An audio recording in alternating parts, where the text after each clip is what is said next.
Bonjour, je m'appelle Hassan Salam, je suis professeur de gynéco à la faculté de médecine d'Alexandrie et aujourd'hui je vous parlerai de l'endométriose. Alors, quelle est la définition de l'endométriose? L'endométriose, vraiment, c'est la présence de l'endomètre en dehors de la cavité utérine. Il y a de ceux qui aiment faire une différence entre l'endométriose externe et l'endométriose interne, c'est-à-dire l'adénomyose. Mais dans cette présentation, on va se concerner seulement avec l'endométriose externe. Et quelles sont les statistiques? Une femme sur 10 souffre d'endométriose au cours de ses années de procréation, c'est-à-dire entre 15 et 49 ans. Et ce qui veut dire qu'aujourd'hui, il y a à peu près 276 millions de femmes dans le monde entier qui peuvent souffrir de l'endométriose. Les statistiques qui ont été présentées par l'organisation endométriose.org disent qu'il y a 7 ans et demi entre le temps qu'il faut entre l'apparition des symptômes et le diagnostic approprié. Et on doit se rappeler toujours qu'il y a à peu près de 20 à 25% des femmes atteintes de l'endométriose qui ne présentent aucun symptôme. Ils ne savent pas qu'ils ont de l'endométriose. Et enfin, de 30 à 50% des femmes atteintes d'endométriose sont infertiles. Et voilà l'incidence, c'est-à-dire, comme je viens de dire, 10% de toutes les femmes en âge de procréer ont l'endométriose. Mais ça dépend bien sûr de quelle femme est-ce qu'on... Comment on sait qu'elle est à l'endométriose? En tout cas, c'est avec la cystoscopie. Alors il y a 1 à 2% des femmes subissant une stérilisation, c'est-à-dire ce sont des femmes fertiles qui ont eu leurs enfants et maintenant ils sont venus pour faire une stérilisation. Alors on découvre que 1 à 2% d'elles ont de l'endométriose. Et 10% des hystérectomies, parce que peut-être l'hystérectomie est due à l'endométriose, et 16 à 31% de laparoscopie pour infertilité, et enfin 53% des adolescents avec des douleurs pelviennes.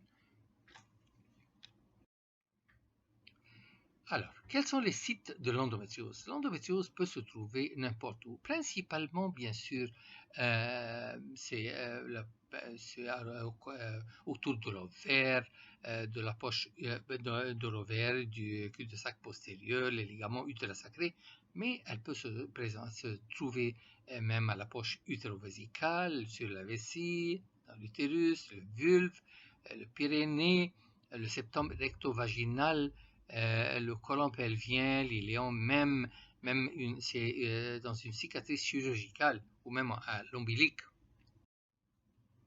Et voilà, ce sont les sites principaux, c'est-à-dire, comme je viens de dire, c'est 50% à peu près des cas d'endométriose sont dans les ovaires ou autour des ovaires. Il y a aussi la pochette de Douglas, et les ligaments utérosacrés, la paroi postérieure de l'utérus, les ligaments larges, le péritoine pelvien, et aussi autres sites, comme je viens de dire, les intestins, la vessie, le cloison recto-vaginal, le cul-de-sac vaginal postérieur, dans la blessure de l'épisiotomie, les blessures césariennes, même dans les poumons et le cerveau et les reins, ça a été décrit. Alors comment ça se développe? On ne sait pas exactement, mais il y a 4 théories. La première théorie, et celle la plus favorisée, c'est la théorie des déversements de Samson. C'est-à-dire quoi? C'est-à-dire qu'il y a des menstruations rétrogrades et ces tissus endométriaux s'implantent dans le bassin. La deuxième théorie, c'est la théorie des métastases bénignes, c'est-à-dire qu'il y a des cellules endométriques qui traversent à travers les vaisseaux sanguins, les lymphatiques, jusqu'à qu'elles trouvent leur lieu dans les sites distants. La troisième, c'est la théorie métaplastique, c'est-à-dire le métacélium du bassin de l'abdomen contient toujours des cellules qui restent depuis le temps quand la personne était un embryon ou un fœtus, et alors ces tissus commencent à faire une métaplasie en se transformant en des cellules endométriales. Et la quatrième, c'est la théorie des cellules souches extra-utérines, c'est-à-dire que ça commence des cellules souches de la moelle osseuse qui se transforment en endomètre. Alors, c'est la première théorie, la plus favorable, c'est la théorie des versements de Samson. Et comme on voit ici, il y a un flux menstruel rétrograde qui ces cellules qui se trouvent dans le bassin. Et, alors, pourquoi ça arrive dans toutes les femmes? Mais dans toutes les femmes, ces cellules sont éliminées par le système immunologique du corps. Mais chez quelques personnes qui ont cette menstruation rétrograde, il y a un déficit de l'immunité cellulaire. Et en même temps, il y a une hyperestrénomie. Et alors, on pense aussi qu'il y a une prédisposition génétique. Alors, c'est ça la théorie la plus favorisée, la théorie des déversements de Samson. La deuxième théorie, comme je viens de dire, c'est la théorie des métastases bénignes, c'est-à-dire que les cellules de l'endomètre passent par les vaisseaux sanguins et lymphatiques aux différentes parties du corps et s'implantent là-bas. La troisième théorie, c'est la théorie métaplastique. Et si on se rappelle de cet embryon-là avec la crête génitale qu'on peut voir ici, et à côté, dans la crête génitale, il y a le conduit mésonéphrique qui va faire les reins et le système urologue. Et ici, il y a aussi le conduit mullérien qui va nous donner l'utérus, les trompes de Fallope et aussi le col de l'utérus et aussi la partie supérieure du vagin. Et voilà une autre présentation de ce système mullérien. Comme on va à gauche, il y a d'abord la formation des conduits mullériens et ensuite il y a la fusion des conduits mullériens et ensuite on a ici à droite il y a l'utérus qui est formé maintenant, les trompes de Fallope et les septums, il y a la résorption du septum. Alors, il y a des cellules qui devaient faire des cellules endométriales, alors elles se trouvent toujours sur le péritoine et après quelque temps, elles commencent à nous donner une métaplasia et se transformer en cellules endométriques. Et la quatrième théorie, c'est la théorie des cellules souches extra-utérines, c'est-à-dire qu'il y a des cellules souches ou bien dans l'utérus ou dans la moelle osseuse qui commencent à passer au péritoine et s'implanter sur le péritoine et commencer à nous donner des implants endométriose. Alors, comment est-ce que l'endométriose développe? Alors, comme vous voyez ici, les trompes de Fallope, il y a le flux menstruel. Ces cellules qui se trouvent dans le péritoine, alors elles sont phagocytées par les macrophages. Alors, les macrophages prennent ces cellules rouges et ensuite produisent le ferritine. Elles mettent le ferritine dans la cavité péritonéale et aussi il y a une hémolyse, c'est-à-dire qu'il y a de l'hémoglobine dans la cavité péritonéale. Et alors, ça nous donne des blessures rouges d'abord, et ensuite, avec ce ferritine, elle se transforme en noir. Il y a alors cette lésion qui commence à se développer sur la paroi du péritoine. Et voilà les stades du développement des lésions de l'endométriose. Au commencement, avec le contact de cellule à cellule, comme on a dit, s'il y a une intolérance immunitaire avec les intégrines et les cadérines, alors on a l'endométriose précoce qui nous donne des blessures transparentes, on ne peut pas même les voir. Ensuite, avec la néoangiogenèse qui se développe, on a une lésion qui est plus ou moins rouge, on appelle ça l'endométriose rouge, et ensuite ces saignements ou ces cellules rouges se transforment avec l'hémosidérine qui se forme, alors on a la disparition des saignements et on a une lésion noire.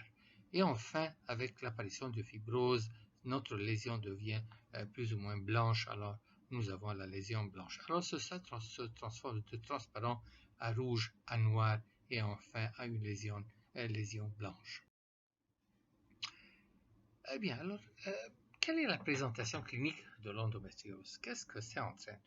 Ou bien notre patiente va souffrir de douleur et il y a la dysménorrhée qui est caractéristique de l'endométriose parce que la douleur commence avant, continue pendant et continue jusqu'au même après les règles.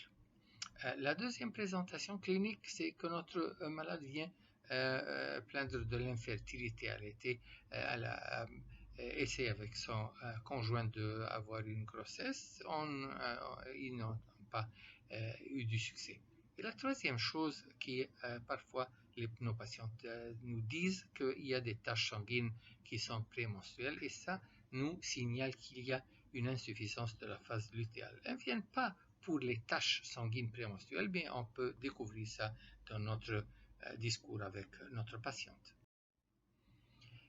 Et voilà les types de douleurs dans l'endométriose. On a commencé par dire qu'il y a la dysménorrhée qui est très caractéristique de l'endométriose. Elle peut être assez sévère, c'est-à-dire que la femme peut ne pas sortir de la maison, elle doit rester à la maison pour le premier jour des règles ou même le deuxième jour des règles. Et parfois, ce n'est pas assez sévère, c'est plus léger que ça. Elle peut avoir aussi une dyspareunie parce que l'endométriose se trouve par exemple sur l'ovaire ou derrière l'utérus, alors dans la pochette de Douglas, alors quand elle a des rapports sexuels, elle a des douleurs. La troisième forme de douleur, c'est la dysurie, c'est-à-dire par exemple si notre endométriose se trouve sur la paroi de la vessie, alors la femme peut se plaindre de dysurie. Dyscasia ou dyschésie, alors si de la même manière si notre endométriose, notre lésion se trouve sur le rectum par exemple ou dans le septum utéro-rectal, alors elle aura une dyschésie. Et enfin, elle peut avoir des maux de dos inférieur si notre endométriose se trouve par exemple sur les ligaments utérosacrés. Et voilà le mécanisme de la douleur. C'est pas exactement compris, mais on peut dire qu'il y a des choses locales et il y a des choses centrales. Et en dessous de ça, il y a une dépression, il y a les symptômes systémiques et voilà, l'inflammation, le NGF, le VEGF ont un rôle important, les facteurs hormonaux, les stimuli nocifs répétés, les facteurs psychologiques, on le voit, l'inflammation due à la présence de ces tissus endométriques et les facteurs hormonaux, comme je viens de dire, et aussi des douleurs qui peuvent avoir une cause musculo-squelettique. Alors, il y a plusieurs mécanismes qui peuvent entraîner la douleur chez la femme avec endométriose. Et quelles sont les causes de l'infertilité? On se rappelle que 30 à 40% des patientes infertiles ont de l'endométriose. Alors, elles peuvent avoir des adhérences tubaires. Ces adhérences peuvent boucher les trompes de Fallope ou bien empêcher l'ovocyte d'être fertilisé par le spermatozoïde. Mais ici, il y a aussi le facteur péritonéal dû à la hausse de prostaglandine F2-alpha et prostaglandine E2 et l'activité élevée des macrophages, la hausse des interleukines, en particulier le interleukine 1 et interleukine 6. Et aussi, il y a l'ovulation défectueuse qui peut être présente dans nos cas. Il y a une anovulation dont il y a 11 à 27% des femmes avec endométriose. Il y a une insuffisance lutéale et parfois le syndrome de LUF qu'on va expliquer. Il y a aussi la réceptivité de l'endomètre peut être défectueuse. Et voilà les adhérences pelviennes une femme comme celle-ci, avec ses adhérences pelviennes, ces adhérences bien sûr peuvent empêcher l'ovocyte de rencontrer le sperme et d'être fertilisé. On comprend la cause. Mais si une femme a une endométriose superficielle, comme on voit devant nous, pourquoi ça peut entraîner l'infertilité? Parce que, comme je viens de dire, le milieu péritonéal n'est pas favorable, est défavorable. Alors il y a une hausse de prostaglandine F2 alpha et E2, activité élevée des macrophages et la hausse des interleukines.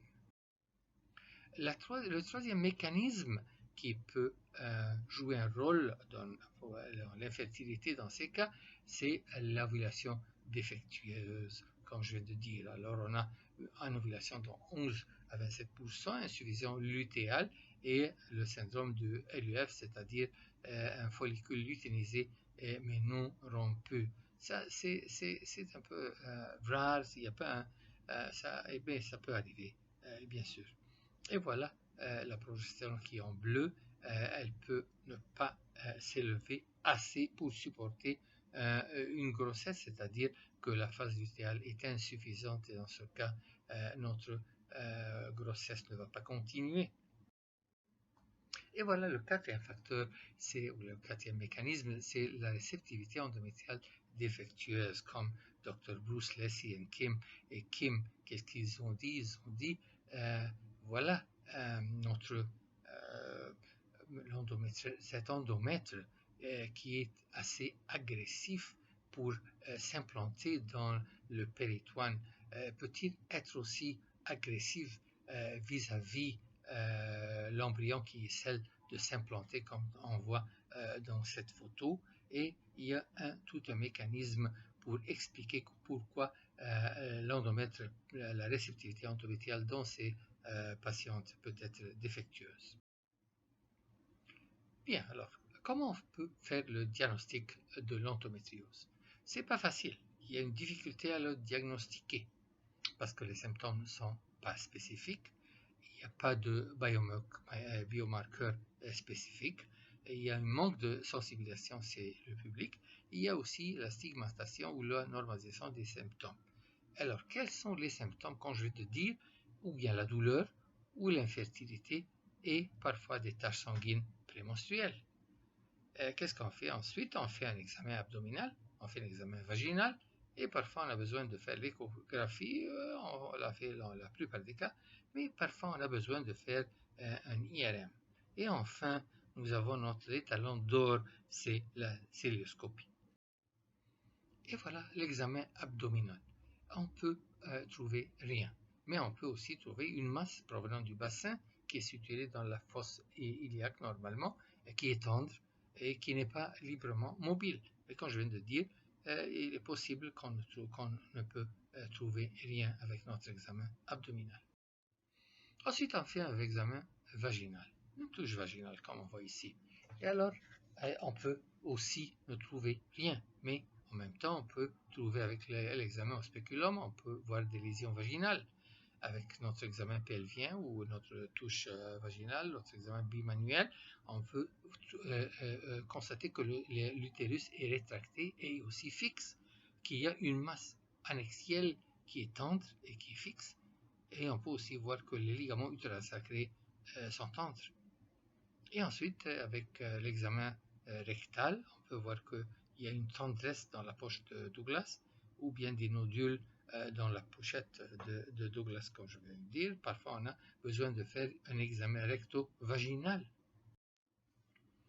Et comme je dis, on a normalement besoin de faire une échographie, et comme on voit ici, si on a par exemple un endométrium, comme on voit ici, c'est-à-dire un kyste d'endométriose, ça a une photo caractéristique sur l'échographie.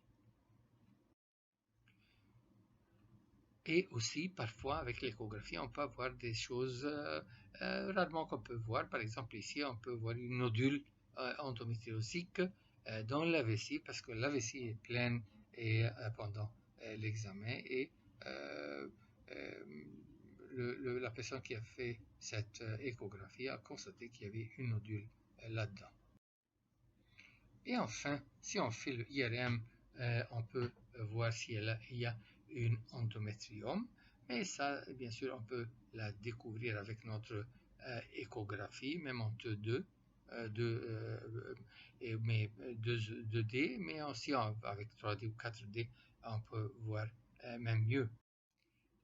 Mais la vraie importance de l'IRM, c'est l'endométriose recto-vaginale. Comme on voit ici, il y a le rectum, il y a l'utérus et il y a un tissu entre les deux qu'on peut faire le diagnostic d'endométriose recto-vaginale. Mais comme je viens de dire, l'étalon d'or, c'est la célioscopie. C'est comment on peut être sûr que cette femme a l'endométriose ou non. Et quand on fait notre examen en célioscopie, dans le passé, on faisait la classification de l'American Fertility Society, ou maintenant on l'appelle l'American Society for Reproductive Medicine. Et selon la ESRM, alors on voit ici, on voit ça à gauche et à droite, et ensuite on a s'il y a des adhérences ou non, et en tout cas, on fait un score. Si le score est de 1 à 5, alors on dit que cette endométriose est minimale. Si c'est entre 6 à 15, alors c'est une endométriose légère. Si entre 16 et 40, c'est modéré, et plus que 40, c'est de l'endométriose sévère. Mais ce n'est pas très pratique. Ce qui est plus pratique, c'est quand on fait notre examen célioscopique, il y a une chose de trois. Ou bien on a l'endométriose péritonéale ou superficielle, comme on voit dans la photo à gauche, ou bien on a un kyste qu'on appelle une endométriome, l'endométriose ovarienne, c'est la photo au milieu, et ensuite on peut avoir une endométriose infiltrante profonde, c'est-à-dire par exemple entre le rectum et l'utérus, et ça, bien sûr, comme on peut voir sur la photo à droite, l'endométriose infiltrante profonde. Et dans tous les trois cas, tous ces endométrioses peuvent entraîner des adhérences pelviennes ou même un bassin gelé. Voilà l'endométriose péritonéale, c'est-à-dire l'endométriose superficielle. Et comme j'ai dit avant, il y a d'abord les lésions transparentes, et bien les lésions rouges, ensuite noires et ensuite blanches. Et voilà ce qu'on peut voir. La deuxième, voilà l'endométriose superficielle avec une photo plus agrandie. La deuxième chose à voir, qu'on peut voir, c'est l'endométriose ovarienne, comme je viens de dire, c'est-à-dire un kyste qui contient du sang de tissu endométrial, c'est-à-dire, on appelle ça parfois un kyste de chocolat, chocolate cyst, ou endométrium, et voilà un endométrium qu'on peut voir avec la célioscopie. Et un autre endométrium, mais ici, le médecin ou le chirurgien a essayé de le toucher, alors il y a eu une ouverture et le sang dedans a commencé à s'écouler en dehors de notre kyste. La troisième chose à voir, c'est l'endométriose infiltrante profonde, c'est-à-dire dans ce cas par exemple, il y a l'endométriose entre la vessie et la paroi antérieure de l'utérus. Et alors, ça, on peut trouver l'endométriose dans les ligaments utérosacrés, les intestins, la vessie, les urétères. Et alors, ça, c'est l'endométriose infiltrante profonde qui est difficile à traiter et qu'on a besoin d'un chirurgien qui est vraiment spécialisé. Et voilà l'endométriose infiltrante profonde, un exemple. Et voilà les adhérences pelviennes, comme je viens de dire. Et le bassin gelé, où on peut voir que tout est collé ensemble, on ne peut pas voir où sont les ovaires, où sont les trompes de Fallope, où sont les ligaments utérosacrés. Et alors on a besoin d'un chirurgien qui est assez avec beaucoup d'expérience pour savoir faire quelque chose s'il va faire quelque chose. Et un autre exemple aussi d'un bassin gelé, comme vous voyez. Et alors, quel est le traitement? Le premier traitement, c'est aucun symptôme, aucun traitement. On doit se rappeler toujours qu'il y a entre 20 et 25% des femmes avec endométriose n'ont pas de symptômes. Mais il y a ceux qui ont de la douleur, c'est la douleur associée à l'endométriose, et il y a des femmes qui viennent se plaindre de l'infertilité. Alors on traite les femmes qui ont l'infertilité associée à l'endométriose. Alors, quels sont les traitements de la douleur associée à l'endométriose? Voilà. D'abord, il y a le traitement antalgique, c'est-à-dire quoi? C'est-à-dire les anti-inflammatoires non stéroïdiens, ou bien les inhibiteurs de synthétase de la prostaglandine. La deuxième chose, c'est la pseudo-grossesse. C'est-à-dire quoi? C'est-à-dire qu'on traite la femme d'une manière de lui faire être comme une femme enceinte, avec les progestatifs en continu, ou avec les contraceptifs oraux, ou même un dispositif utérin médicalisé.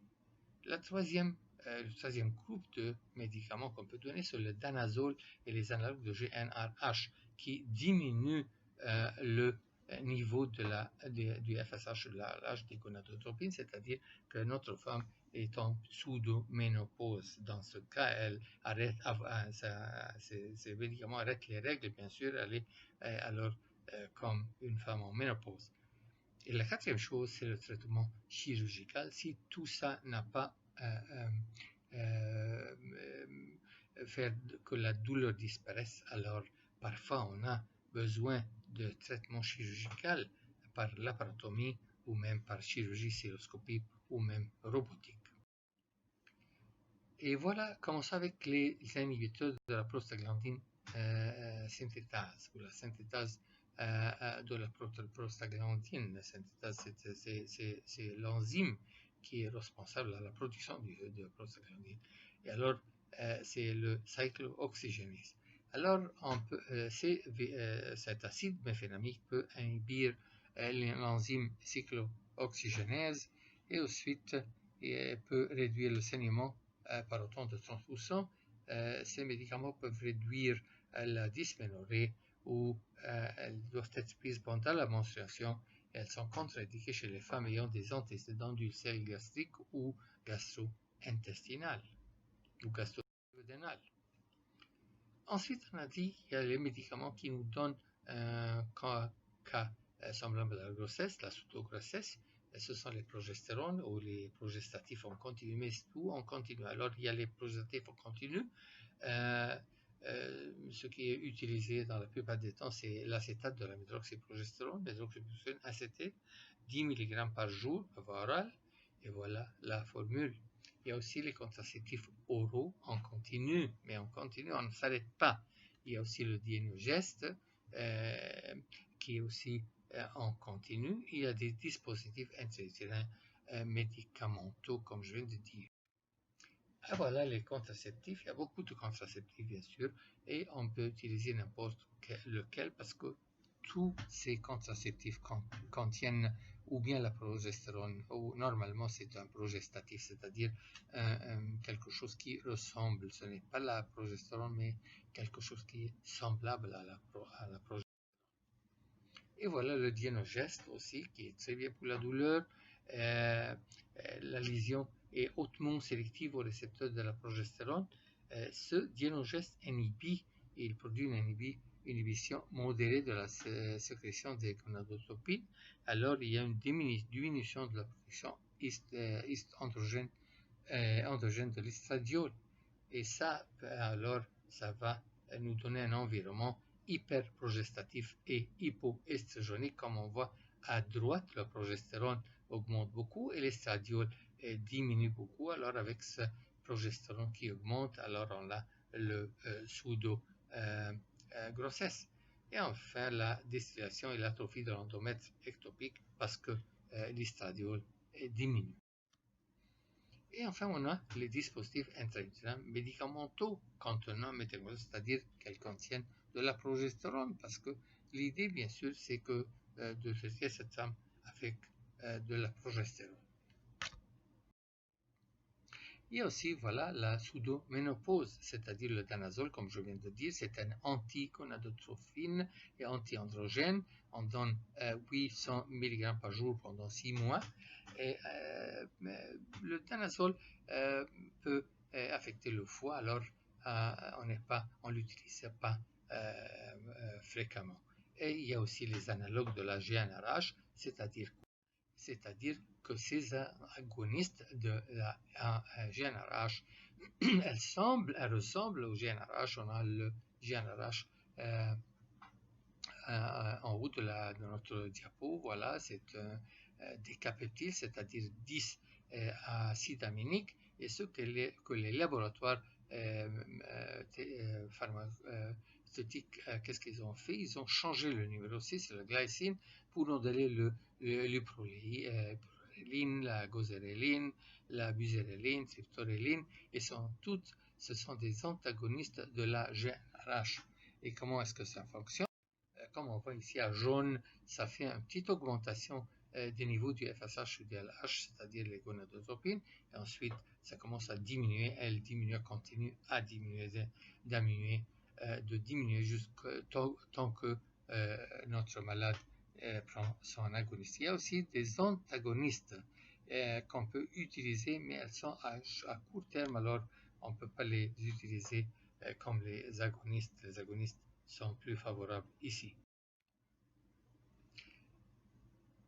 Alors, ça, c'était pour le traitement de la douleur. Mais si maintenant on a une femme qui a ou qui n'a pas de douleur, mais que son problème est l'infertilité, elle veut avoir des bébés, on ne peut pas la mettre dans un cas de pseudo-grossesse ou pseudo-ménopause. Alors, quels sont les traitements disponibles pour cette femme? On doit d'abord remédier l'ovulation défectueuse. On vient de dire que ces femmes ont une ovulation défectueuse. Alors on donne le citrate de chlomifène, le létrozole qui est plus spécifique ici, et même on peut donner le HMG ou le FSH pour stimuler l'ovulation. Et si ça ne marche pas, alors on peut commencer à penser que notre endométriose, c'est elle qui entraîne l'infertilité. Alors on pense à un traitement chirurgical, cystoscopique par exemple, ou parfois robotique si on a un robot à travailler avec. Et si ça ne nous donne pas une grossesse, alors on a toujours notre procréation médicalement assistée. Ça commence par la stimulation ovarienne contrôlée et l'insémination intra-utérine. Et enfin, nous avons la fécondation in vitro, la FIV et l'ICSI aussi. Et voilà, citrate de chlomifène, on se rappelle, c'était les messieurs qui ont travaillé beaucoup sur ça, c'était Frank Palopoli et Robert Greenblatt, qui ont utilisé le chlomifène de citrate dans les années 1960. Et bien sûr, comme vous les voyez ici, on commence les 5 premiers jours du cycle, on commence le deuxième jour, troisième jour, quatrième jour et même cinquième jour, c'est la même chose. Aujourd'hui, on aime faire la surveillance par échographie, et il y a des médecins qui aiment donner le HCG autour du temps de l'ovulation. Il y a de ceux qui n'aiment pas faire ça, et c'est toujours une bonne idée de faire un test coït pour savoir que pendant notre traitement qui a fait une bonne ovulation, il y avait des spermatozoïdes dans le col de l'utérus. Et enfin, on doit faire le taux de la progestérone au jour 21. On aime que ça dépasse les 10 nanogrammes par millilitre pour être sûr que nous avions une ovulation avec un bon support de la phase lutéale. La deuxième chose à utiliser, ce sont les inhibiteurs d'aromatase, le létrozole et l'anastrozole. Mais le létrozole, c'est celui qui est plus utilisé. Alors, qu'est-ce que ce létrozole? Le létrozole, c'est un inhibiteur d'aromatase. Et on se rappelle que l'enzyme qui s'appelle l'aromatase, c'est lui qui transforme des androgènes à l'estrogène, et dans notre cas, dans l'estradiol. Alors, on coupe cette transformation par inhibir l'enzyme qui est l'aromatase qui fait cette formule chimique. Si on n'a pas du succès, alors on a toujours les gonadotropines. On se rappelle, comme on a dit déjà, il y a les ménotropines, c'était le HMG, Human Menopausal Gonadotropin, où les ampoules contiennent 75 unités internationales de FSH et 75 de LH. On a eu plus tard les urofolitropines, c'est-à-dire 75 FSH et 25 LH. Et ensuite, on a eu l'urofolitropine hautement purifiée, c'est-à-dire moins de 1% de LH. Et enfin, nous avons notre FSH recombinante qui ne contient aucun LH. C'est purement du FSH qui a été formé par la technologie recombinante. Et si tout ça ne marche pas, alors nous avons toujours notre traitement chirurgical. Alors, qu'est-ce qu'on fait avec nous dans notre cérioscopie? On peut faire une coagulation et une ablation des implants endométriosiques. Ça, on fait ça avec l'électricité ou bien avec le laser. Il y a aussi la désiolyse cérioscopique. Si on a un endométrium, on fait le drainage et la cautérisation des parois. Et si on a l'endométriose infiltrante profonde, comme je viens de dire, on doit avoir un spécialiste qui nous fait cette opération. Et voilà l'électrocoagulation ou l'ablation au laser des implants endométriosiques. Ces petits implants qu'on voit ici, ce sont des lésions noires. Et il y a là aussi la désiolyse cérioscopique. S'il y a des adhérences, peut-être elles empêchent notre patiente d'être enceinte, alors on doit faire cette désiolyse.